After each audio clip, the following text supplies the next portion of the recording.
भैया लड़का कहता ट्रेवल मांगत है सब शायद स्कूल जने मांगत है तो वहां से चुक जाता। तो कहाँ से और जब वहां से चुक जाता तो बेचारा कहाँ से दे जाइए अपने घरे से ले आओ। नहीं ठीक तू बोले बहू एकदम बढ़िया हमारे मन का। अब वही बहू कहन है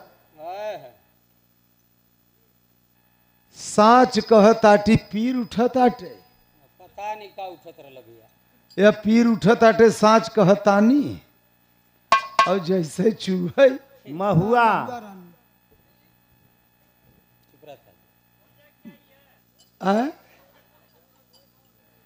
जैसे चूहे महुआ राजा।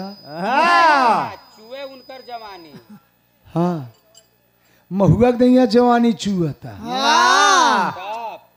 बा बड़ी परेशानी जौन जो कैसी टाई जाता अब हमें सबके दिक्कत हो लगे।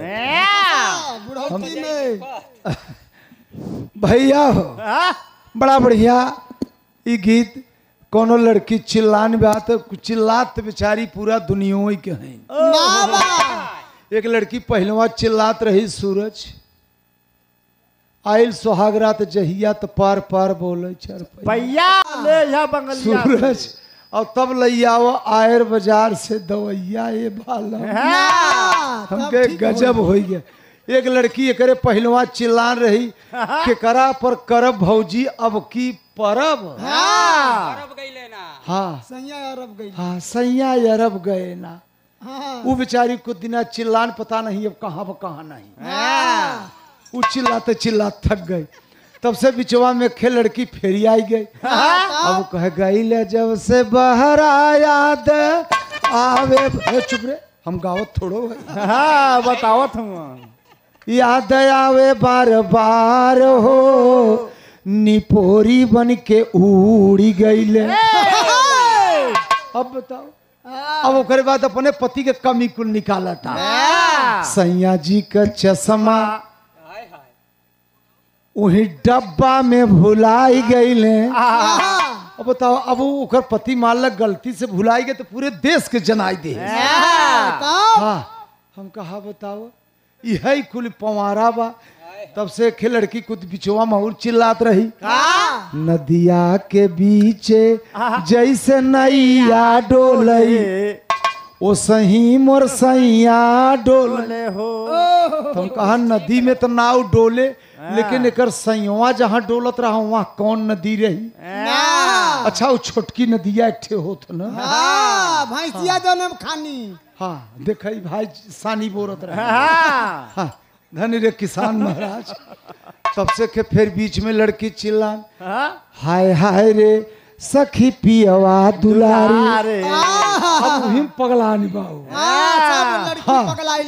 हम तो तर गईली हो और सुनर बर पौली हो अपने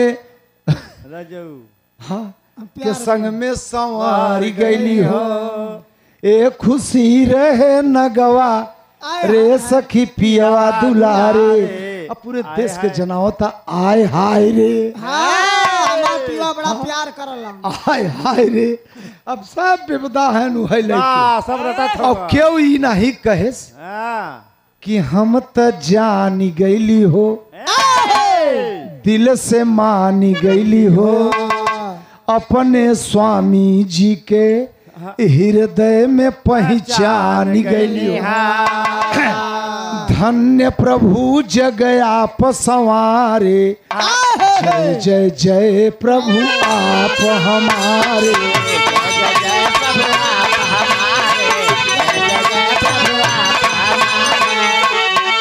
बाजा तो हर बहु कम बेसी होता तू अपने पर्दवा पर एक पत्ती हमार डाउन कर दे दौर छ। हम मेहनत कही के नहीं गायद मुन्ना हम 100 साल गाय आवाज से जबरी करते रहे वो हम बैठा रहे तोहार आवाज भारी बा तो जबरदस्ती नया खून बा अब चिल्लाई लवंडा रोशन में बोड़री बंदे में हो पेन्हाई लगबे। हाँ तो आवाज से बाबूराम कैलाश कहे कबहू जबरी न करे काहे हेडे तो हो। हाँ जितना मांगे धीरे धीरे गरमावत गरमावत लाइन पे चढ़ जा। अब डायरेक्ट ही मत चढ़बो ई देखा हर फाल्ट तोहार। अब हम जानत रहे कि सूरज यहाँ समय खूब छपटियात है नहीं उतना ही चलत जितने के कि हेड पर बोला गरम न पड़े। उतना एक फोर्ट बने के गायकी करम महिंद्रा DI बने लेवे दिक्कत होए। आवा कैसे लड़का है तू लोग बढ़िया कलाकार है बढ़िया चर्चा बा ऐसी बात नहीं है लेकिन अपन के समझ के कहना बाबू लड़की कहता यही के जैसे चुए महुआ राजा चुए मोर जवानी। वो लड़कियां नहीं सुना कुल चिल्लाता और हम एक का कहत है पाई के मानुष तन सूरज कर जिन मन मानी और करबे न भजनिया तरे न जिंदगानी भजनिया तरे न जिंदगानी।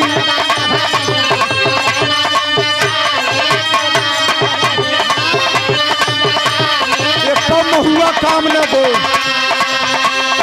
पाके मानुस्तान बाबू कर न मनमानी मनई के तन पाए हम मनमानी काम मत करा पाके मानुस्तान बाबू कर न मनमानी करबे न भजनिया करे न जिंदा।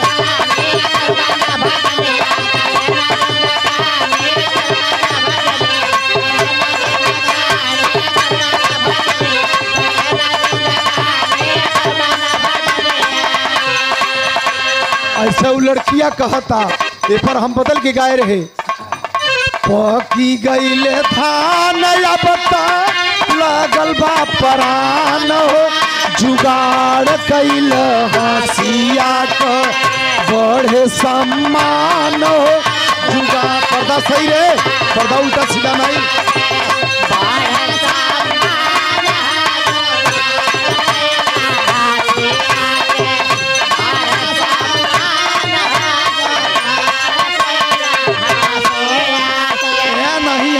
बोलो बाबू दम लेके हमारे त्योहार मिले घरे का करते उससे हमसे मतलब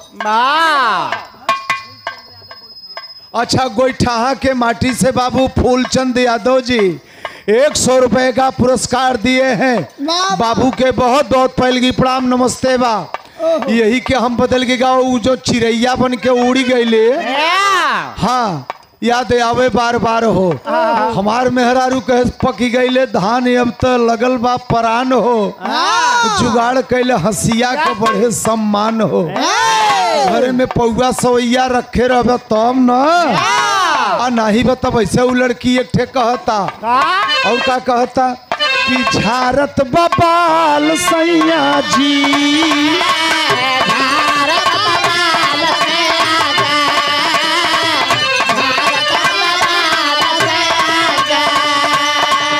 करता कमाल सैया जी जियो जियो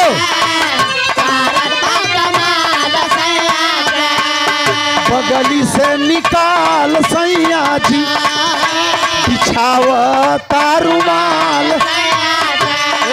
अब ये पर निपोरी बोलता पातर करी हैया डोले नदिया के बीचे जैसे नैया डोले हमके दत्त पिटिया बहन हमारे देश के हमारे उत्तर प्रदेश में पूरे भारत को सुने गाना वो हो चाहे ये भोजपुरी वाले परेशान करते हैं और संस्कार इनकर कितना दिन 15 दिन जिए के रहे मरे के रहे तब आनहर हो जाए लेखक गवैया दोनों ये देखे कि समाज में कौन प्रभाव पड़ा था सोझे लिखा था तोरे उमे का बा तोरे हमें का बा हाँ तब से के था करस उमे कहाँ जाता की हाँ सही सही हाँ सामियाना का चोट तोरे बारे गाना भोजपुरी नहीं बिरहा से कोई मतलब उससे नहीं है हमारा बिरहा बिरहा है इसलिए हमें के बताई दी तो गाना है तो उसको बदल के गा दो उसकी लाइन चेंज हो जाए यही के हम गाए रहे कि बांसुरी बजावे कान्हा जी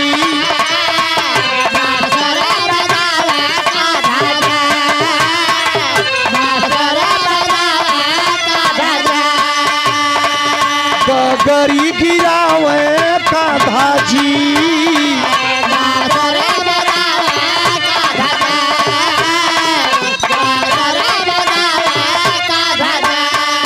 सखिया बोलावे कान्हा जी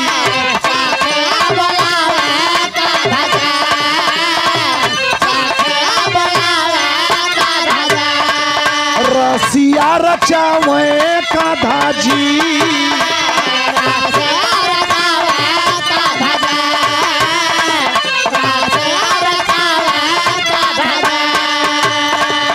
लेके बलैया झूले ललिता संग कन्हैया झूले कदम की डारी झूला कान्हा झूले संगवई में राधा झूले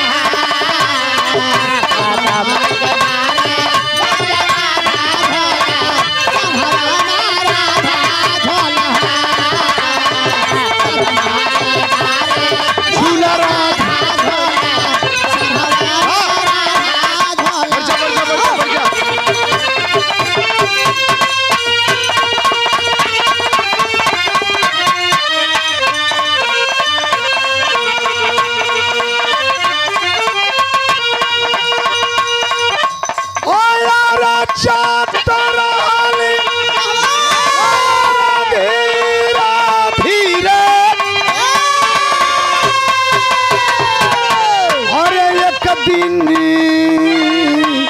नदी के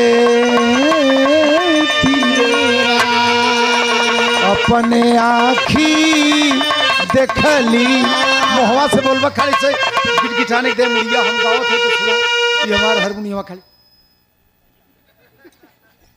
मोहवा से बोलबा खाली गावे दूसर को खाली तू गिटगिटाने के दैया मुड़ी हिलौबा देखा हम गावत है खाली जना मालूम पड़ता मिर्गिया हुआ था बोल लगा बाजा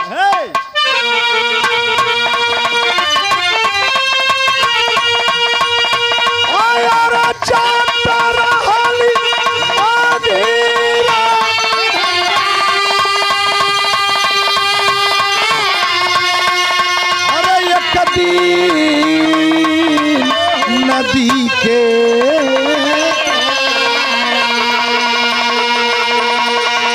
अपने आँखी देखली अपने आँखी देखली अरे सुघरा शरीरिया आदिया में अरे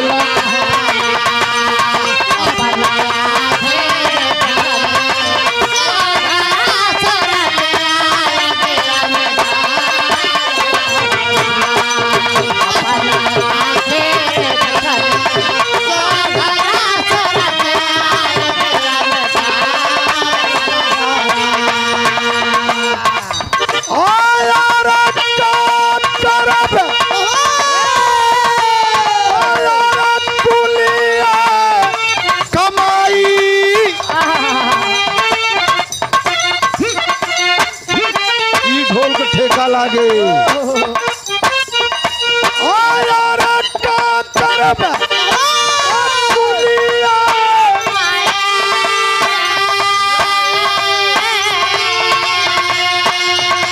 अरे कुछ न तोहरे काम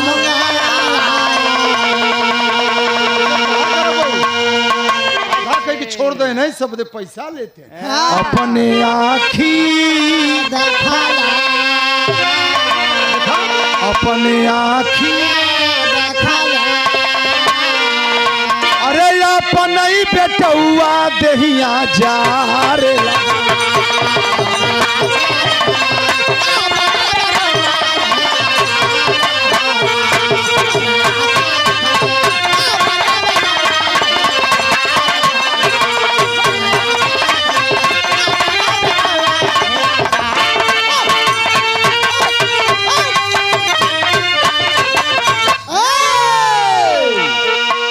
₹100 का पुरस्कार है आप श्रीपाल अमरपट्टी से सुंदर पुष्पहार भैया की नमस्ते बात सकल समाज को प्रणाम है। विश्वनाथ बाबू के आप फोटो लगावा